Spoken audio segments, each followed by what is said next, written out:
বানপানী বা বানপানী হোৱাটো আমাৰ এটা যথেষ্ট সমস্যা আৰু তাৰ কাৰণে যোৱা বছৰৰ শেষৰ পৰা আমি বানপানী গুৱাহাটী হিচাপে এটা জইণ্ট গোটেই ডিপাৰ্টমেণ্টক লৈ দলতে কাম কৰি আছিলোঁ আৰু কামৰ কিছু সফলতাও পাইছিলোঁ।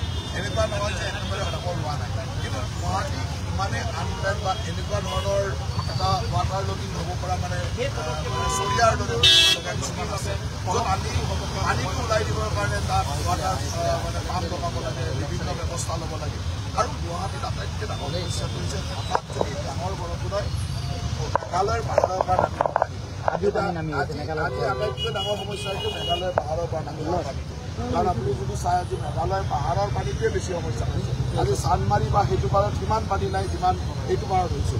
তাৰ কাৰণ হ'ল মেঘালয় USTMে হওক বিভিন্ন ঠাইত বিভিন্ন কোটি গছ গছনি কাটি দিছে, গতিকে হঠাৎ পানীটো জোৰে নামি আহে। আৰু আমি সেইটোৰ কাৰণে এটা পৰিকল্পনা কৰিছোঁ যে হাইৱেৰ পাৰে পাৰে একদম হৰিণাধৰৰ পৰা গুৰুদ্বাৰা হৈ পামহিলৈ কেনেকৈ পানী দিব তাৰ কাম চলি আছে। এতিয়া মই ত্ৰিপুৰা ৰোডলৈ যাব ওলাইছোঁ, তাত আমি চুইচ গেট লগাই পানীটো চহৰলৈ সোমাব দিয়া নাই, কিন্তু ইমান বেছি পানী আছে তাক ডাইভাৰ্ট কৰা পাম্পিং কৰাৰ কাৰণে পুৰা চেষ্টা চলি আছে।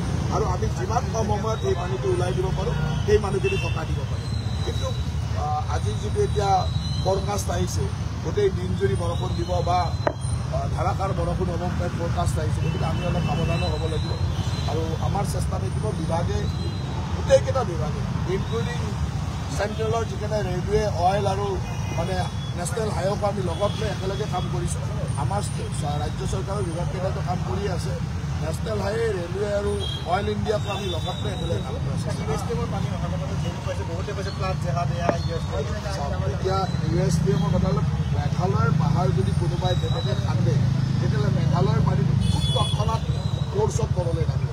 গতিকে USTMে তেনেকৈ খান্দি গোটেই বাট জেগাত বুলিয়ে ক'ব লাগিব, তেওঁলোকে গোটেইটো খান্দি দিছে। এতিয়া পানীটো আগতে গছ গছনিত আগতে লাহে লাহে নামি আহিছিল আৰু লাহে লাহে পানীটো ওলাই যোৱাৰ এটা সময় পাইছিল। এতিয়া গোটেই পাহাৰখনৰ পানী ইমান স্পীডত নামি আহিছে তাত ওলাই যাবৰ কাৰণে সময় নহয়। আৰু সেইকাৰণে আমাৰ ষ্টৰ্ম ৱাটাৰ ড্ৰেইনেজবিলাক ডাঙৰ কৰিব লাগিব, পাম্পিং ষ্টেচনবিলাক আৰু শক্তিশালী কৰিব লাগিব। সেই কামবিলাক চলি আছে। মহিলে গৈ বিষয়তে কৰিব, কিন্তু কথাটো হ'ল যে এতিয়া যিটো ব্যৱস্থা এতিয়া আমি নেশ্যনেল হাইৱে 6 মিটাৰলৈকে যাব লাগে, 6 মিটাৰ হ'ব গ'লে তাত ৱাল বনাবলৈ আশাকুল আছে। বহু ঠাইত কিছুমান এতিয়া ইলেক্ট্ৰিকেল চিফ্টিং হোৱা নাছিল, তাৰ কাৰণে পানীটো স্পীডত যাব নোৱাৰে। ইলেক্ট্ৰিকেল চিফ্টিঙো আমি কৰিছোঁ। কিছু ঠাইত খান্দি দিব পৰা নাই, কিছু দোকান আছে বা সন্মুখত দোকানৰ পাৰ্ট এটা আছে, গতিকে সেইখিনি খান্দি দিব পৰা নাই। ৰাইজৰ ঘৰত পৰা শক্তিও আছে, এইবিলাক কৰি আছোঁ।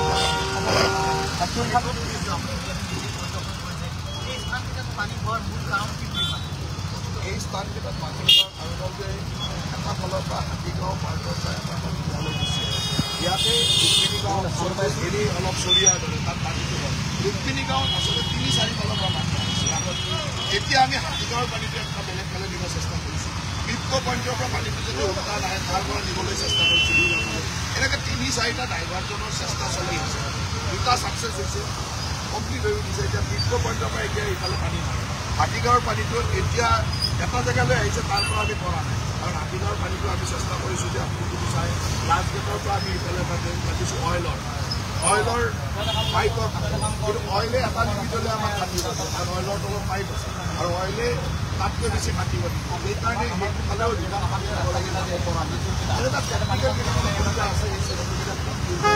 পাকিৰ শাকত আজিৰ পৰা যিহেতু আজিৰ পৰা আমাৰ যিটো অমীয় কুমাৰ দাস ইনষ্টিটিউট এইটো আজি অহা 30 তাৰিখে আমাৰ তাৰপিছত ষ্টেপ বাই ষ্টেপ টেনিছ কোৰ্ট, ইংগাৰ হোটেল, আমাৰ গোটেইখিনি বস্তু আমি ভাঙি আজিৰ পৰা আমি আৰম্ভ কৰিম। আজি এই বানপানীৰ বতৰটো বন্ধ কৰা যায়, কাৰণ এইটো বানপানীৰ লগত ৰিলেটেড। আজি 11:30 বজাত কিছুদিন পূৰ্বে GMDয়ে GMCৰ লগত আপুনি বৈঠকত গৈছিলে আৰু অভিলাষী কেইবাটাও প্ৰকল্প আঁচনি হাতত লোৱাৰ কথা কৈছিলে। কিমান পানী বেছি ধৰি ৰাখিব পৰা কেপাচিটি কৰিব পাৰোঁ, ৰিটেনশ্যন টেংকটো কিমান ডাঙৰ কৰিব পাৰোঁ। অহা এই বছৰটো আৰু নহ'ব, এই বছৰৰ শেষৰ ফালে খৰালি অহাৰ লগে লগে এইবিলাক আকৌ ঠাণ্ডা আৰম্ভ হ'ব।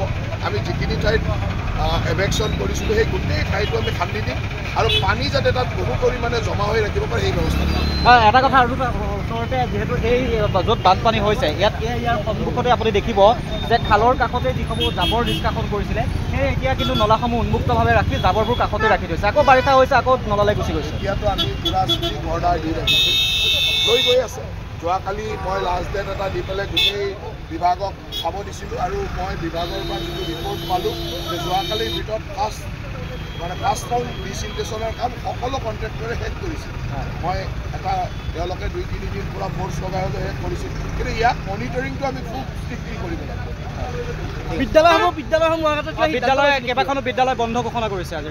এনেকুৱা পানী হ'লেতো আৰু বিদ্যালয় বন্ধ কৰিব লাগিব।